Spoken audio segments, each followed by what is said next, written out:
Всем привет! Меня зовут Наталья, добро пожаловать на мой канал. Дом моды Макс Мара. Здесь умеют показать, что такое настоящая роскошь. В рамках недели моды в Милане именитый итальянский бренд представил на подиуме блистательную коллекцию осень-зима 2023-2024. На сегодняшний день модные критики называют ее самой лучшей из того, что Ян Гриффитс предложил для Макс Мара. Новая линейка стильных ансамблей вобрала в себя силуэты XVIII века, романтическое настроение, исключительные по качеству материалы, а еще была приправлена толикой элегантного панка. На первый взгляд, довольно простой гардероб оказался великолепным воплощением идеи современной роскоши. От модных образов веет спокойствием и благополучием, что вкратце можно обозначить как новый старый итальянский шик.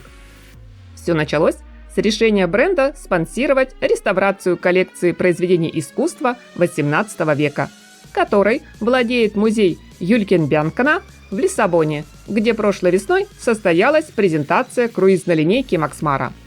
Уже тогда креативный директор компании Ян Гриффитс посмотрел на далекую от нас эпоху под другим углом и нашел, что те времена были очень похожи на наши. Со слов дизайнера, к примеру, люди тогда общались и обменивались идеями в кофейнях, а теперь это можно сравнить с популярными соцсетями. Обратившись к биографии Вольтера, Ян узнал об Эмили дю Шатле, возлюбленной и многолетней музе великого мыслителя. Эта талантливая женщина совершила немалый вклад во французское просвещение. Ее интерес к науке был совсем нетипичным для женщин тех лет. Как с восторгом отметил Гриффитс, она намного опередила свое время. Дизайнер решил сегодня создать одежду, которая, по его мнению, понравилась бы как рациональной Эмили, так и нашим современницам. Ключевым элементом коллекции, уже по давно сложившейся традиции, стало пальто. В новой линейке Макс Мара было представлено немало самых разных фасонов, что с учетом холодного сезона вполне логично. Есть несколько моделей пальто-халат из шерсти, кашемира, жаккарда, меха с коротким ворсом, либо стеганые.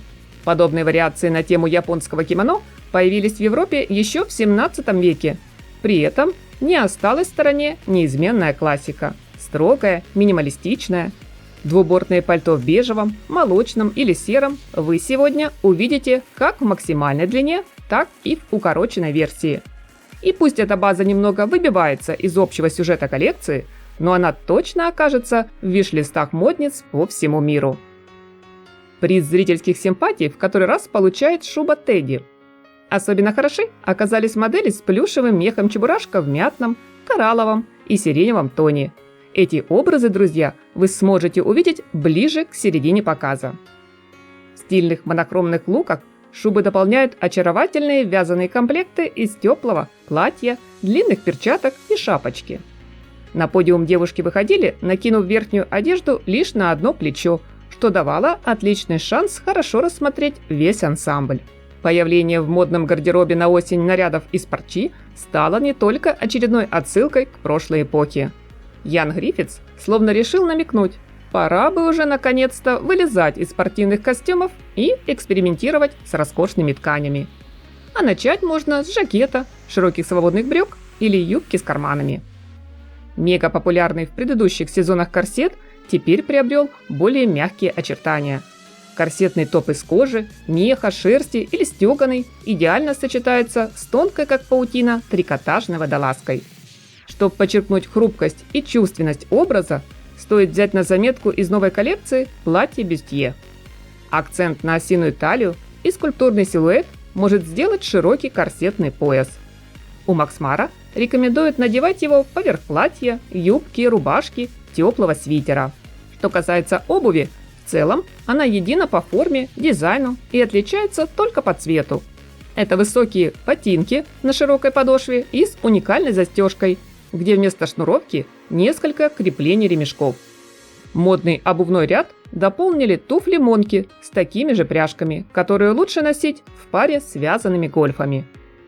Из ярких заметных деталей в стильном ансамбле я еще назову солнцезащитные очки-маску в пластиковой оправе. обязательно совпадающий по цвету с общим тоном монохромного образа. Есть вместительные сумки цилиндрической формы, аккуратная черная лента бант, которой и в XVIII веке тоже украшали прически. Интересная получилась коллекция. Она окружает волшебным теплом и буквально влюбляет в каждый модный наряд, заставляя нас с нетерпением ждать наступления не только золотой осени, но и даже холодной и порой суровой зимы. Смотрим, удивляемся, обсуждаем. Жду ваше мнение, мои дорогие зрители, в комментариях. Только не забудьте поставить лайк и поделиться этим видео с друзьями. Всем красоты и совершенства. Хорошего дня, приятного просмотра и светлого, солнечного настроения!